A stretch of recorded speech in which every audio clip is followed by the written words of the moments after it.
And we're back. Teacher K French. Please like, share, and subscribe. And if you do, thank you very much. All right, let's start with a quick review of our metric prefixes. Deci. What is deci equivalent to? 1/10. Centi. 1/100th. Milli. 1/1000th. Deca, a decade. Deca, 10. Hecto, 100. Kilo, 1,000. Remember, if we write those out, we can go kilo, hecto, deca, our unit, deci, centi, milli. It's always good to remember that order. All right, so when we're writing them out and trying to convert between one or the other. All right, we left off with multiplying fractions. Today we're going to get into dividing fractions, but let's go back over our review of multiplying fractions. All right, we have 2/5 times 3/7. I can multiply straight across. If I want to, I can try to use the cancellation process, so I make sure I'm in lowest terms. So I look at 2 and 7. There isn't any common factors. 3 and 5. There isn't any common factor. So this one is going to be straight across. 2 times 3 is 6. 5 times 7 is 35. All right. Now I have 7/10 times 30. 30 is a whole number. Remember, we have to take a whole number and make it an improper fraction by putting it over 1. All right. So let's see if we can cancel anything out here. 1 and 7, already lowest terms. 10 and 30 have a common factor of 10. So 10 goes into 10 once. 10 goes into 30 3 times. Now I have 7 times 3, 21. 1 times 1 is 1. 21 over 1 is equal to 21. Now we have a fraction times a mixed number. So our fraction will stay the same, 2/3. We have to take our mixed number, put it into an improper fraction, whole number times the denominator plus the numerator. So 1 times 2 plus 1. So we have 3 over 2.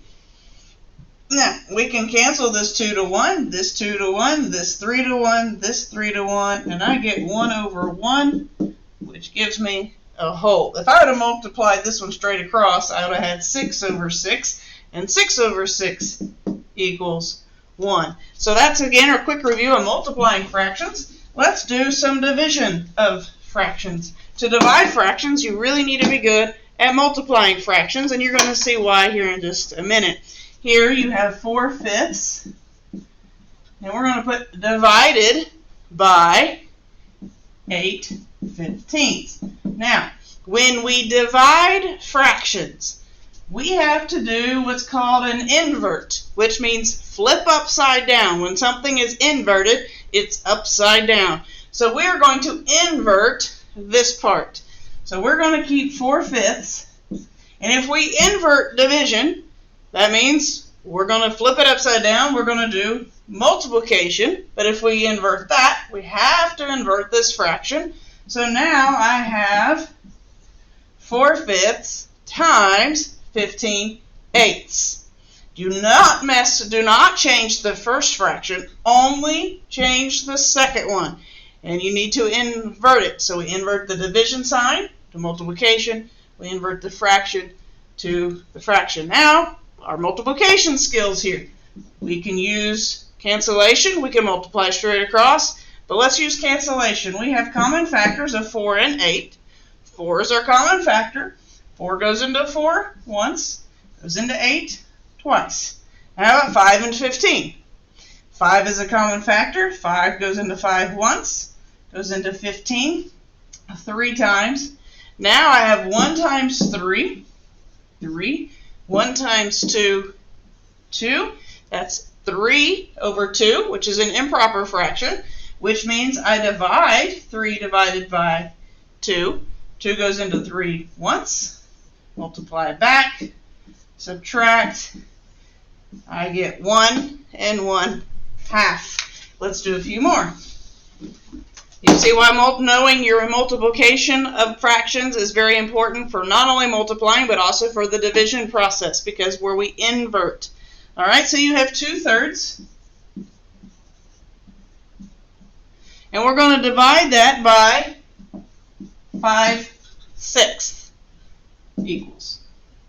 All right, 2/3, bring it down, 2/3. Invert, flip upside down, so multiplied by 6/5. I can look to see if I have anything common.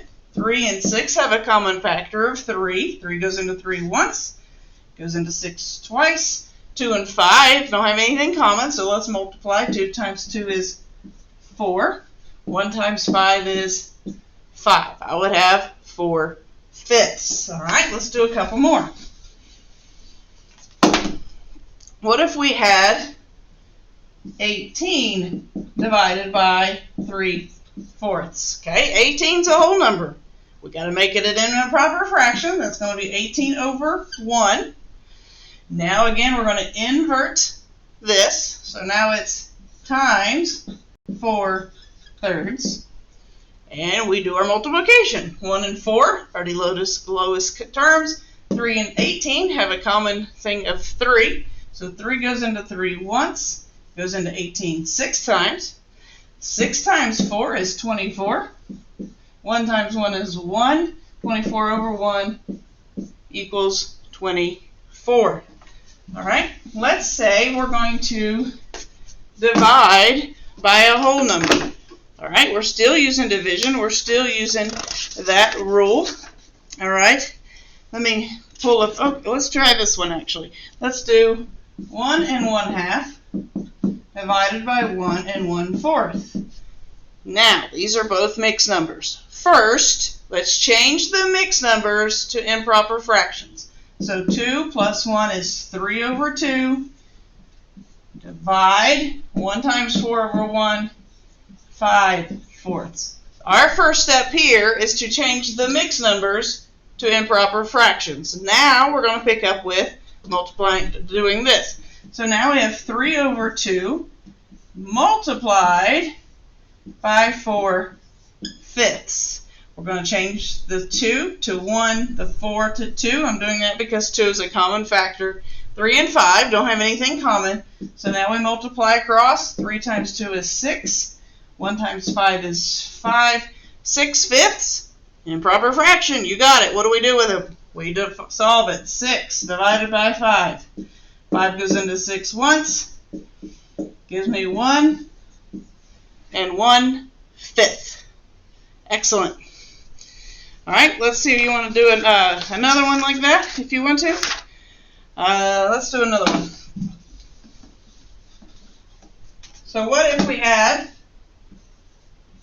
3/5 divided by 15? All right, well, that's a whole number, so we got to make it 3/5 divided by 15 over 1.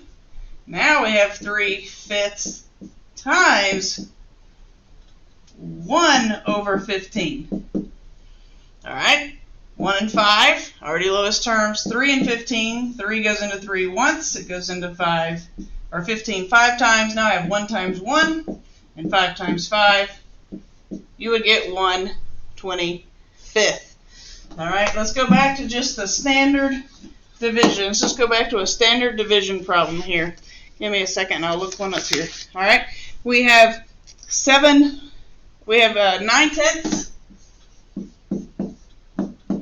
divided by 3/5. All right, again, we're going to leave 9/10.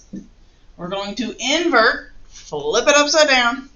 So multiply by, oops, that's 9/10. I put a failure, sorry. 9/10 times 5 over 3. All right, let's cancel here. 3 and 9 have common factors. Yes, they do. 3 goes into 3 once, 9 3 times. 5 and 10 have common factors. 5 goes into 5 once, 10 twice. Now I have 3 times 1. I have 2 times 1. I get 3 over 2, which means 3 divided by 2. 2 goes into 3 once. And you get 1 1/2. Again, with division, we want to invert the second fraction. Do not mess with the first fraction, but invert the second fraction. All right. It's been a great day. This weekend, again, is 4th of July. I hope you have a wonderful time. Enjoy the fireworks. Enjoy time with family. And get some rest. And be ready for school. Keep working on this math. Good day. Have a good day.